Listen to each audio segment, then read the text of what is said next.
Assalamualaikum warahmatullahi wabarakatuh. Perkenalkan, nama saya Muhammad Faizal Robi dari Prodi Teknik Informatika 2016. Di sini saya akan mempresentasikan skripsi saya yang berjudul Simulasi Deteksi Lokasi Potensi Banjir dengan Multi-Agent menggunakan metode Particle Swarm Optimization di Bojonggede. Di sini ada 3 latar belakang, yaitu banjir, hujan, dan Particle Swarm Optimization. Banjir merupakan bencana tahunan yang sering terjadi di dunia dan di berbagai macam daerah di Indonesia. Hujan yang berintensitas tinggi menjadi salah satu faktor terjadinya banjir di berbagai daerah khusus Indonesia. Particle Swarm Optimization pada penelitian ini mengenai penelitian yang membahas penerapan Particle Swarm Optimization dan penggunaan aplikasi NetLogo untuk membuat sebuah simulasi yang menerapkan agent-agent cerdas sebagai medianya. Rumusan masalah, bagaimana penerapan multi-agent pada algoritma Particle Swarm Optimization dalam menentukan sumber titik yang berpotensi banjir. Lalu ada batasan masalah. Batasan masalah di sini terbagi menjadi 3. Membuat simulasi pendeteksi banjir dengan mengumpulkan data melalui agen cerdas sehingga data yang diperoleh dapat diproses oleh multi-agent. Yang kedua itu ada pengambilan data berupa gambar menggunakan kamera smartphone Redmi 6 pada lokasi yang sudah ditentukan. Yang ketiga ada pengolahan data dan pengiriman sinyal agent yang akan ditangkap oleh alat agent cerdas yang sudah ditentukan. Tujuan dari penelitian ini adalah memprediksi banjir menggunakan simulasi multi-agent dengan metode Particle Swarm Optimization. Di sini ada flowchart untuk metodologi penelitiannya. Yang pertama itu ada alur analisis kasus. Yang kedua ada perancangan simulasi menggunakan Particle Swarm Optimization. Lalu implementasi model PSO. Lalu evaluasi. Analisis kasus pada penelitian ini berupa data gambar kondisi dari lingkungan yang berpotensi banjir. Proses pengambilan gambar dilakukan secara real time, pengambilan gambar dilakukan langsung di tempat yang berpotensi banjir. Dan saat pengambilan data penelitian dapat memasang sensor untuk mendeteksi hujan dan titik agent tertentu untuk menentukan titik yang akan diteliti atau titik yang akan diproses oleh si agent. Setelah agent sudah terpasang, maka tugas dari agent tersebut untuk mengukur intensitas hujan saat turun. Rancangan simulasi PSO. Ketika hujan menyentuh sensor, maka akan membaca intensitas hujan tinggi atau tidaknya. Dan sensor akan mengirimkan sinyal dari hasil pengukuran intensitas hujan berupa dataset yang akan diolah oleh agen penerima. Setelah itu data akan dikonversi ke dalam hitungan di mana dataset yang sudah benar akan dibagi dengan dataset keseluruhan. Lalu hasil dari perhitungan tersebut akan menjadi dataset yang akan diteliti lebih lanjut oleh. Setelah itu penentuan nilai rata-rata potensi terjadinya banjir dapat dihitung. Kemudian melakukan perhitungan dari nilai mutu berapakah nilai terjadinya banjir di titik tersebut. Implementasi model PSO. Particle Swarm Optimization di sini berperan untuk memperoleh data agent yang sudah ditentukan, akan mentransfer data berupa sebuah sinyal yang akan dikirim oleh agent pengirim dan akan diterima oleh agent penerima. Setelah itu, data akan diproses oleh agent untuk menentukan nilai global base yang akan menentukan valid atau tidaknya dari nilai tersebut. Di sini ada parameter yang digunakan dalam algoritma PSO. Sebagai berikut ada jumlah populasi partikel atau agent, bobot inersia atau inertia weight, kemudian faktor pembelajaran, range and dimension of particle, kecepatan, dan stopping condition. Penentuan posisi agent. Penentuan posisi terbaik di strategis pada UFE Trillian dipengaruhi beberapa faktor, yaitu area besar luas jalan rusak atau tidaknya jalan, jarak tempuh sumbu X minimum dan maksimumnya. Algoritma penentuan posisi strategis atau yang disebut dengan fungsi get strategis position yang terdapat pada tim UFE Trillian dapat dilihat pada gambar sebagai berikut. Di sini ada source code get strategic position. Rumusan velocity, persamaan yang digunakan untuk mempengaruhi kecepatan velocity yang mempengaruhi pergerakan agent. Setelah itu ada inisialisasi kopulasi dan kecepatan agent secara acak.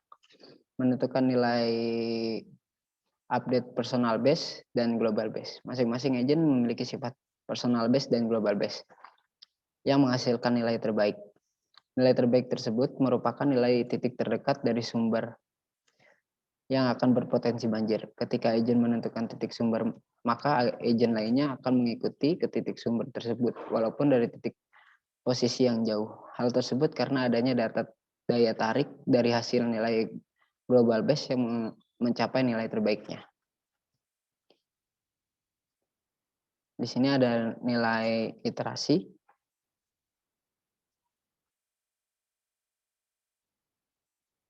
Keterangan dari nilai tersebut, Vx kecepatan partikel koordinal X, Vy kecepatan partikel koordinal Y, attraction to personal base, nilai terbaik personal base, action to global base,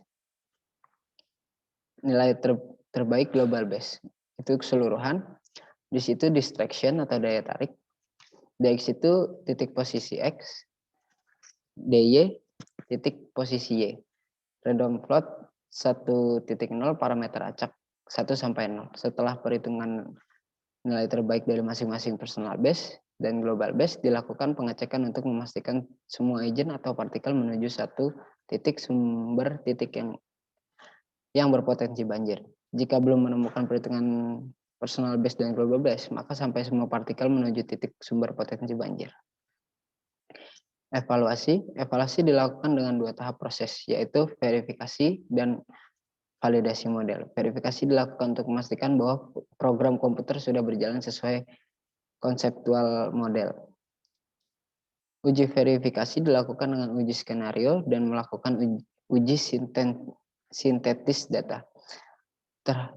Tahapan berikutnya adalah melakukan uji validasi model dengan event validity, yaitu membandingkan hasil pada model dengan sistem aktual. Validasi pada penelitian ini dilakukan dengan membandingkan data aktual yang diperoleh dari setiap agent yang sudah ditetapkan dengan data hasil model berbasis agent. Rumusan nilai validasi, akurasi, jumlah data benar, jumlah data keseluruhan dikali 100%. Dari perhitungan persamaan menghitung dataset yang sudah valid, hasil tersebut akan dibagi dengan dataset total. Lalu dari pembagian tersebut akan menjadi data real yang akan diteliti lebih lanjut untuk mendapatkan nilai hasil yang valid. Lalu ada analisis kasus. Analisis pada penelitian ini berupa data real yang telah didapatkan dari Desa Bojonggede. Data tersebut merupakan sebuah informasi banjir yang ada di Desa Bojonggede saat ini. Isi dari data tersebut merupakan informasi yang ada pada Desa Bojonggede. Data tersebut berisi tentang tempat terjadinya banjir, banjir disebabkan oleh apa, lamanya banjir, korban banjir, kerusakan ringan, kerusakan berat. Lalu daerah tersebut dapat dipetakan di daerah yang sering berpotensi banjir sampai yang banjir tidak sering, lalu simulasi dapat berjalan setelah data sudah ada. Data tersebut untuk mengacu pada penelitian ini. Setelah data yang sudah terproses, maka penelitian dapat menjalankan simulasi yang sudah dibuat untuk dapat mendeteksi terjadinya banjir. Perancangan setelah melakukan analisis sistem, tahapan berikutnya adalah perancangan sistem, di mana perancangan sistem ini dibuat untuk membangun permodelan berbasis agent pada simulasi banjir, dilakukan menggunakan Unified Manipulation Language atau UML. Dalam membuat UML untuk permodelan berbasis agent, dilakukan beberapa analogi diantaranya agent berperan sebagai kelas objek menggunakan metode standar pada UML sebagai alat yang mendukung analisis, spesifikasi, dan desain perangkat lunak agent. Standar dari model UML yang digunakan antara lain diagram use case yang digunakan untuk Gambarkan aktivitas dalam sistem dilihat dari pengamatan luar. Diagram state yang menggambarkan secara garis besar perubahan yang dilakukan agent serta diagram aktivitas merupakan penjabaran lebih rinci dari diagram state. Diagram sequence yang menggambarkan apa yang dilakukan agent dalam sistem serta pesan yang dikirim oleh agent. Diagram kelas yang menggambarkan kelas yang terlibat dalam model. Nah, itu ada membuat alur kerja sistem, yaitu ada membuat alur kerja sistem ini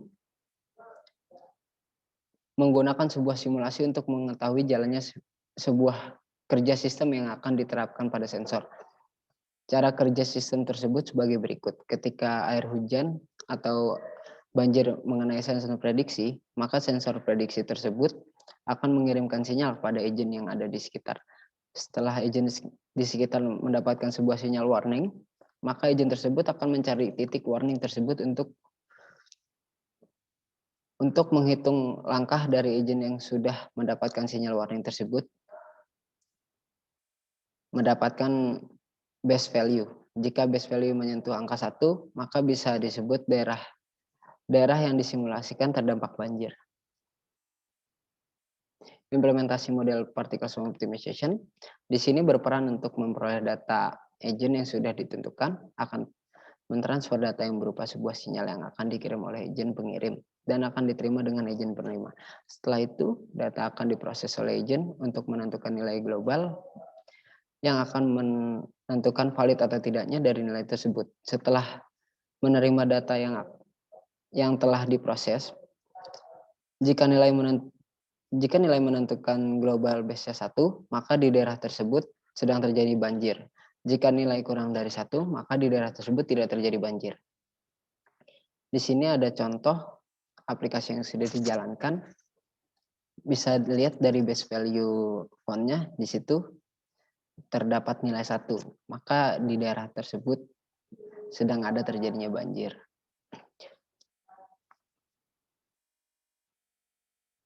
Sini ada alur proses implementasi particle swarm optimization. Dari diagram alur di samping dijelaskan mengenai proses implementasi particle swarm optimization ke dalam simulasi. Dimulai dari inisialisasi populasi awal agent yang sudah ditentukan, kemudian agent yang sudah mempunyai posisi masing-masing akan mencari titik optimal yang sudah ditentukan. Setelah itu, update posisi dan hitungan fitness menentukan titik dari agent untuk menentukan titik terbaik dari personal base dan global base. Lalu setelah hitungan dari update posisi dan fitness akan melakukan update personal base dan global base dalam waktu bersamaan. Setelah itu partikel atau nilai base value akan muncul untuk penentuan nilai. Evaluasi. Setelah dilakukan pengujian simulasi dengan NetLogo, simulasi banjir dengan metode particle swarm optimization yang telah dibuat, nilai base value yang dihasilkan oleh simulasi sangat baik dengan nilai base value 1. Dari sekian kali percobaan dengan nilai yang berbeda dari parameter yang berbeda. Dapat dilihat dengan beberapa kali percobaan simulasi yang berhasil dengan nilai benar valid maupun tidak oleh model yang telah dibuat dikarenakan simulasi ini mencari nilai terbaik dengan base value yang mendekati nilai valid dan bisa menentukan banjir atau tidaknya dengan base value yang tinggi. Di sini juga ada simulasi yang sudah dijalankan. Base value font-nya menyentuh angka 1 atau bernilai 1. Di sini sudah melakukan dengan berbagai percobaan dengan base value 1 dengan beberapa parameter yang berbeda. Keterangan nilai dari base value bisa dilihat pada button base value yang base value font. Jika menyentuh 1, maka nilai tersebut valid. Kesimpulan, berdasarkan pembahasan yang telah dijelaskan pada bab-bab sebelumnya bahwa multi-agent dengan metode particle swarm optimization untuk memberikan peringatan banjir dapat disimpulkan sebagai berikut. Yang satu, semakin besar nilai base value, maka simulasi tersebut menandakan bahwa di titik tersebut adanya terjadinya banjir. Sedangkan semakin kecil base value, maka di titik tersebut tidak ada terjadinya banjir. Yang kedua, base value yang dihasilkan dengan kondisi yang tinggi dan rendah ditunjukkan untuk melihat adanya banjir atau tidaknya. Dan untuk multi-agent berfungsi sebagai agent untuk menentukan titik banjir tersebut. Dan particle swarm optimization untuk menjalankan swarm atau kumpulan agent yang akan mencari titik banjir. Berdasarkan proses simulasi yang telah diuji coba, jika base value 1, maka di titik tersebut terjadinya banjir. Dan jika base value di bawah 1, maka tidak adanya banjir di daerah tersebut. Saran berdasarkan hasil penelitian yang didapatkan pada bab sebelumnya, maka saran untuk penelitian selanjutnya adalah peneliti berharap simulasi deteksi lokasi berpotensi banjir dengan multi-agent menggunakan metode particle swarm optimization di Bojonggede dapat diterapkan di daerah yang berpotensi banjir yang tinggi, seperti daerah lainnya. Yang kedua, peneliti ini hanyalah simulasi. Peneliti berharap bahwa jika ada peneliti selanjutnya dapat membuat sebuah alat untuk deteksi lokasi banjir. Terima kasih. Wassalamualaikum warahmatullahi wabarakatuh.